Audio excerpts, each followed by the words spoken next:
The Lunar Sorcerer is a really fun modded class for the Sorcerer that allows you to sort of enter different moon states, offering up different spells. You have a Sacred Flame that targets 2 people. Let's go over it, it's really fun.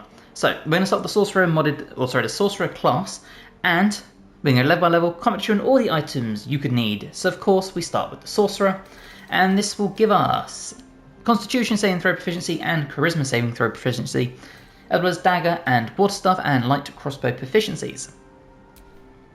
For cantrips, I would take Firebolt, Ray of Frost, Shocking Grasp, and Bursting Sinew. For first level spells here, I would personally take Thunderwave and I would take Magic Missile, 2 spells that I love using from the start of the game to the end of the game.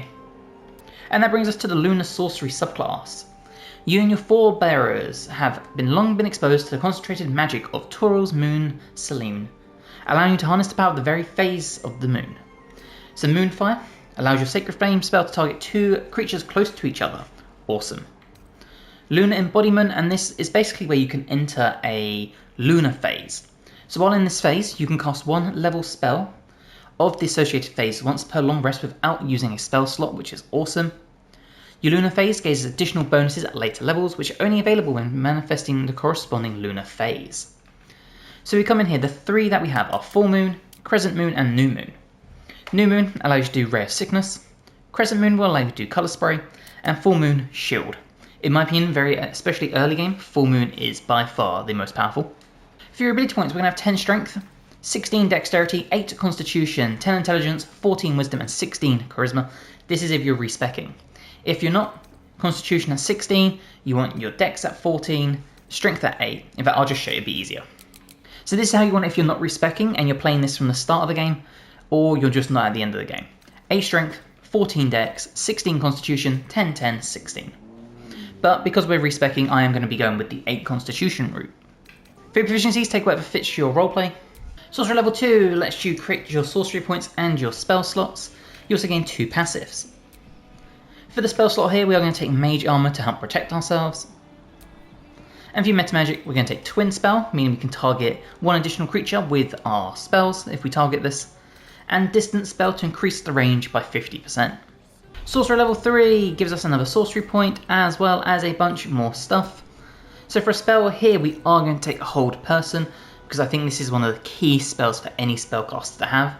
This can really dominate a battlefield, allowing you to hold enemies so they can't do anything, and then any attacks on them within 3 meters are guaranteed critical hits. It's a huge ability. For a meta magic here, we can take Quicken Spell, so we can cast a action spell as a bonus action instead.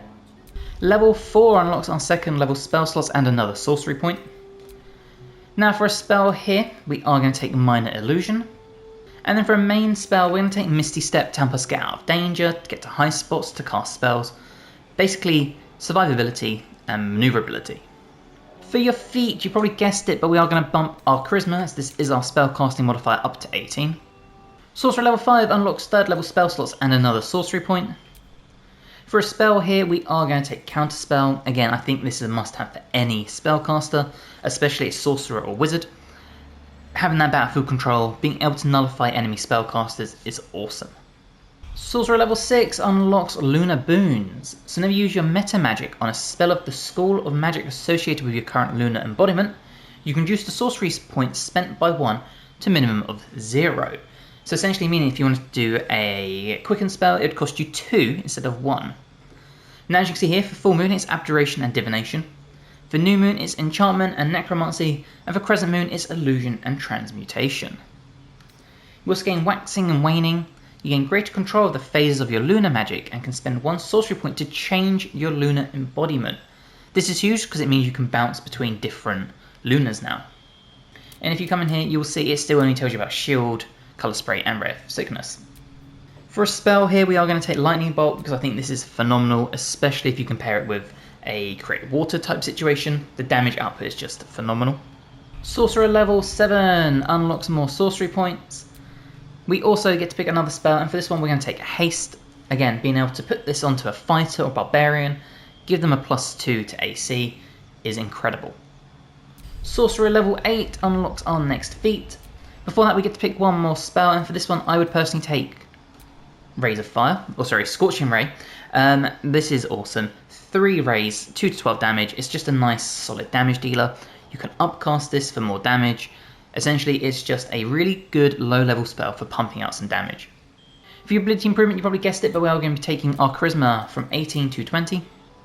Sorcerer level 9 unlocks another sorcery point as well as our 5th level spell slots. Now for this one here, we are going to be taking Cloud Kill. The reason I'm taking this is number 1, high damage. Number 2, it heavily obscures everything inside it, but most importantly, while you're concentrating this, you can actually reposition it every turn. So for 1 spell slot, if you can maintain concentration for 10 turns, you can essentially keep placing this on top of a group of allies. So you can pump out a mass amount of damage just using 1 spell slot. It essentially makes the sort of spell economy of these spell slots worth more. Sorcerer level 10 gives us another spell slot. Now before that we gain 1 more cantrip, and for this one I would personally take Light, as it can be very helpful in those hard to see areas. For a spell here we are going to be taking Fireball because it's Fireball. And we gain a Meta Magic, so we'll be taking Careful Spell. We can trigger this to make sure allies automatically succeed saving throws against spells that require them. Sorcerer level 11 unlocks Lunar Empowerment. So, again, this will boost our sort of lunar phases. So with a full moon, we gain advantage on investigation and perception checks. New moon is advantage on stealth checks and attack rolls have disadvantage against you. And crescent moon, resistance to necrotic and radiant damage. So you can really pick and choose these for the situation you're in. We get 1 more spell, and for this one we are going to be taking Chain Lightning because this is an incredible damage dealer at high levels. And Sorcerer level 12 gives us our next feat as well as another spell slot. And for this one we will be taking the Globe of Invulnerability. I think this is another must-have for a very control-based character. Create a barrier here, so that makes creatures and objects inside immune to all damage for 3 turns. If you place this down and then you place your allies at the edge of it so enemies can't get to you, you can actually attack enemies on the outside, but they can't damage you. Really nice way to not only cheese the game, but protect your allies, get a round of healing in. If you are against like Baldur, for example, I used this and it was a lifesaver. And then for your final feat here, we're actually going to be taking Dual Wielder. Reason being is we're going to be using 2 staffs that both have Arcane Battery, giving us 2 high level spell slots for free. Okay, let's start with our equipment, and we start with Birthright. Charisma +2 up to 22, awesome as it's our spellcasting modifier. The Cloak of the Weave, +1 bonus to spell save DC and spell attack rolls, as well as absorb elements once per short rest. The Boots of Genial Striding, so unimpeded by difficult terrain. The Robe of the Weave, +1 bonus to spell save DC and spell attack rolls. Whenever we succeed a saving throw, we'll regain 1 to 6 hit points, and an armor class +2. Pairs very nicely with the Braces of Defense, so as long as we're not wearing armor or holding a shield, we get a +2 bonus to our AC. When we take the Snowburst Ring, so whenever we deal cold damage, we also create a 4.5 circle of ice around the target, awesome for our things like Ray of Frost. The Shifting Corpus Ring, sometimes a spellcaster needs to go invisible to not get hit, or blur so they don't get hit because their health pool is diminishing. This is perfect for that. The Amulet of Greater Health sets our Constitution to 23 and advantage on Constitution saving throw checks. Amazing for holding on to your concentration. And then for staffs we're going to go with Marcus Share and the Staff of Spell Power. Both give you a +1 bonus to spell save DC and spell attack rolls, and both have Arcane Battery for those 3 spell slots. With Marcus Share we also gain Kreshka's Favour as an evocation spell. So you see our AC is currently 21, make sure when you finish long resting, you go into your Mage Armor, hit this, and now you should see a 21 AC. So that is the build, let's go find some combat and check it out. Okay, we are going to do our Lunar Embodiment, so if we trigger this, let's pop on, we'll do New Moon. And there you go, you can see we are now Lunar Embodied with our New Moon, and this will open up some options when we get into combat. Okay, you can see we're in the combat, we're actually quite high up the turn order. So first thing we are going to do is we are going to come into here and you will see we have our Ray of Sickness New Moon available. So we can do this. This is once per long rest, don't forget. But let's just do that here. And unfortunately I made their save, but we did deal 12 solid damage. We also have the ability to do a Quicken spell. So this is what we can use to sort of improve our AC or whatever to set up an attack. For example, if I was to do Haste, and let's put that on our rogue. What that now means is, if we didn't do Ray of Sickness to begin with, we could have hasted, and then do the bonus action Quicken Spell and Mirror Image to really protect that haste and any concentration we have. We did a nice big miss, and then we took some damage, but we still made our concentration saving throw. Okay, now make sure you have your Moon Fire turned on, and this will mean your Sacred Flame can target more than one person. So we could target Skeeve, and there you go. Now it will cause friendly fire, as you saw there. So make sure the enemies you target are very close to each other. For example, this would work very well, but in close proximity like this, it's not going to work for you. So as you can see in that nice little demonstration, you will cause friendly fire. Please bear that in mind. And as I said, we are a big damage dealer, so we can do a lovely Chain Lightning. If we were to target the enemy here, you'll see we zapped loads of them for a huge amount of damage, and that's why I think Chain Lightning is just the best level 6 spell to take if you want to pump out mass damage, especially as a wizard or sorcerer. Now obviously a lot of the stuff you would have seen is used for outside of combat, so this does play a lot like a regular sorcerer. But let's say we wax and wane and we change to a full moon. As you'll see, we now have the shield ability, so if someone targets us, we could, for example, shield ourselves to protect ourselves from danger. This means we can free ourselves up with a Cloud Kill, for example. We can place it up here. And there you go, we've killed the enemy there and put Cloud Kill on this one. And like I said, what's really good about Cloud Kill is we can move it every turn, so the damage output we can get from this for one spell slot can potentially be massive. You see the enemy took more damage there. You see a nice big miss thanks to our huge AC. And then we made our concentration save with that one. And as you can see, we still have our Cloud Kill going, so you want to move this every turn. Now, you'll have two options here. One will just say Cloud Kill, the other will say Reposition. Make sure you choose the Reposition. And we're just going to reposition it to here. And there you go, the enemy is once again within the Cloud Kill, taking damage. Another big 13 damage. And there you go, you'll see they will jump and do whatever they can to get out of the cloud.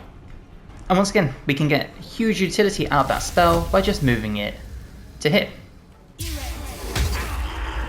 And there you go. And we can do our Celestial Beacon if we want. This will give you advantage on investigation and perception checks within the lights area. No point doing this until you're out of combat, in my opinion, but this is a really awesome utility-based thing that the sorcerer can now do thanks to your moon phase. But don't forget, while we're concentrating on that, we are still a spellcaster, so we can do a Scorching Ray. We could upcast this to level 4 to shoot more projectiles. And there you go, you can really use this to take enemies out, and we still haven't used anything like Hold Person or anything like that. Once again, we can do a Quicken Spell if we wanted to, so we could come this way, make sure we've got line of sight on the enemy over there, and we could drop something like a Ray of Frost if you want to do a cantrip. Or we can drop a higher level thing, such as a Fireball. So if we were to drop this, say level 5, over here, if I can make sure we actually hit, and there you go. Huge potential with this sorcerer, really good inside combat abilities as well as outside. And that really is the Lunar Sorcerer summed up. Now that we're outside of combat, you'll see we can do our Celestial Beacon, and there you go. Now we can run around, and if there's any investigation or perception checks that need doing, we'll have advantage on it. So again, if you're looking for a sorcerer that isn't just primarily focused on, you know, inside combat, or if you want one that's sort of like very lunar and moon based, then this is probably the mod to come and check out. So a huge thank you to the mod maker, and if you have enjoyed this video, please drop the episode a like, it helps me tremendously. Let me know in the comments what you change about this build, any new spells, items, all that fun stuff. And if you haven't already, please subscribe to the channel for more. I've got more guides to Baldur's Gate, to Wu Chang Fallen Feather, Elden Ring, Dragon Age, Oblivion, Expedition 33, all the amazing RPGs you could ever need. And hopefully, I'll see you in the next one. Bye guys.